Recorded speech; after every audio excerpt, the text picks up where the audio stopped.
అంటే మేము ఈ విద్యా కమిషన్ దాని మీద కూడా మా కమిటీలలో చర్చలు, అదేవిధంగా దీని మీద సమాలోచనలు కూడా జరుగుతూ ఉన్నాయి. మొన్న ఈ మధ్యనే తెలంగాణ విద్యా పరిరక్షణ కమిటీ సమావేశంలో కూడా దీని మీద చర్చ జరిగింది. అయితే మేమేం ఫీల్ అవుతున్నామంటే యాజ్ ఏ పీడిఎస్ విద్యార్థి సంఘంగా యాక్సెస్ ఆఫ్ ఎడ్యుకేషన్ని పరిమితం చేయొద్దు అనేది మేము చెప్పదలుచుకున్నాం. ఎందుకనంటే గవర్నమెంట్ స్కూళ్ళని కాలేజీలని పట్టించుకోకుండా గవర్నమెంట్ స్కూల్ అంటే క్లస్టర్ విధానం తీసుకొచ్చి ఒక మొత్తం మండలంలో ఉన్నటువంటి అన్ని గ్రామాలకు కాకుండా ఓన్లీ మండలానికి పరిమితం చేసే ప్రభుత్వ విద్య అంటే మండలంలోనే వస్తుంది, లేకపోతే క్లస్టర్లోనే వస్తుంది అనేది చాలా అవివేకమైనటువంటి ఈ నిర్ణయంగా మేము భావిస్తూ ఉన్నాం.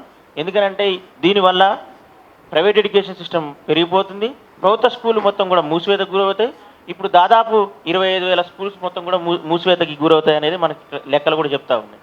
కాబట్టి మేము దీన్ని తీవ్రంగా వ్యతిరేకిస్తూ ఉన్నాం. ఇంకోవైపు ఈ రిపోర్ట్లో ఎక్కడ కూడా స్కూల్ నుంచి మొదలు పెట్టుకుంటే యూనివర్సిటీ స్థాయి వరకు ఎక్కడ ప్రైవేట్ విద్యా సంస్థల గురించి ఒక్క పల్లెత్తు మాట కూడా అనలేదు.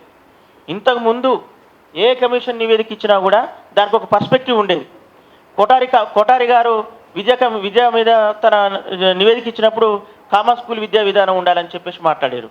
కానీ ఆకునూరి మురళి గారు ఇచ్చినటువంటి రిపోర్ట్లో ఎక్కడ ప్రైవేట్ విద్య గురించి మాట్లాడు, కానీ ప్రభుత్వ విద్యను మొత్తం కూడా పరిమితం చేసే వైపుగా తన రిపోర్ట్ ఉందనేది మేము భావిస్తూ ఉన్నాం.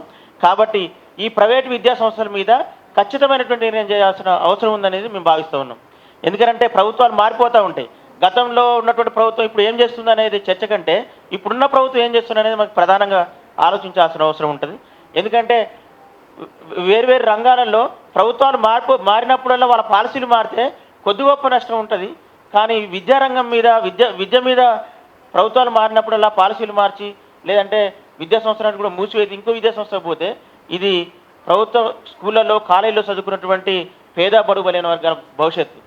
కాబట్టి దీనిని పరిమితం చేయొద్దనేది మేము భావిస్తూ ఉన్నాం.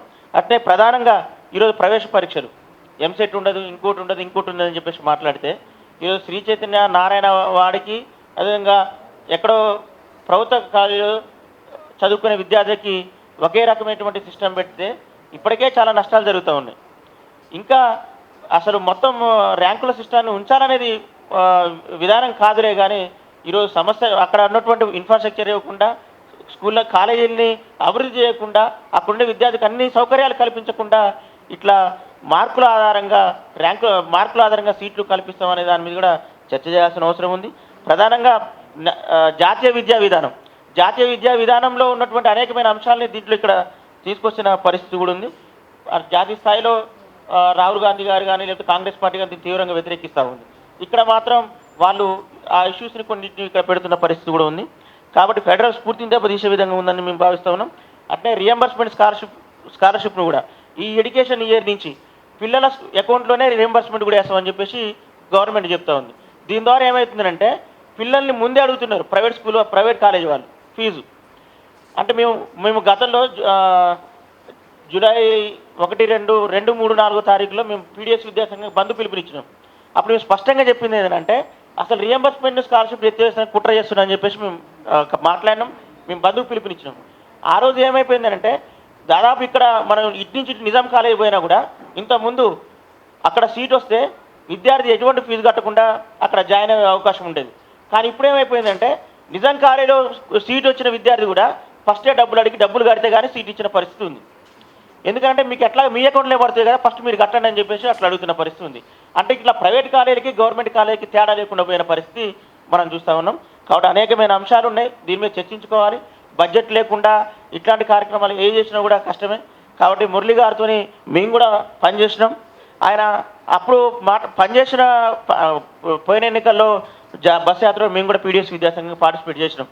ఆయన అప్పుడు కూడా అనేకమైన అంశాలు మాట్లాడుతూ ఈ విద్యా వ్యవస్థను మార్చాలంటే డబ్బులు ఉంటే చాలు, ఒక 15,000 కోట్లు 20,000 కోట్లు ఇట్లా కేటాయిస్తే గవర్నమెంట్స్ 5 సంవత్సరాలలో మనం మొత్తం ఎడ్యుకేషన్ సిస్టమ్ మార్చేయచ్చు, ఈ పీడిఎస్లు విద్యార్థి సంఘాలకి ఈ మొత్తం అవసరం లేదబ్బా అని మాట్లాడిన పరిస్థితి కూడా ఉంది. కాబట్టి ఇట్లాంటి యొక్క స్థితిని మనం అర్థం చేసుకొని సమాజాన్ని ఎప్పుడు లైవ్లో పెట్టే వాళ్ళుగా, సమాజాన్ని అర్థం చేసుకునే వాళ్ళుగా, సమాజాన్ని గ్రాస్ రూట్స్ నుంచి అర్థం చేసుకునే వాళ్ళుగా ఈ సమాజంలో ప్రభుత్వ విద్య ఉండాలి, అదేవిధంగా ప్రభుత్వ విద్య ఉండాలి, అంతమంగా ప్రైవేట్ విద్య అనేది అంతమైపోవాలి అనే ఒక స్లోగన్ తీసుకొని మనందరం పనిచేస్తే బాగుంటుంది అనేది నాకు అనిపిస్తూ ఈ అవకాశం కల్పించిన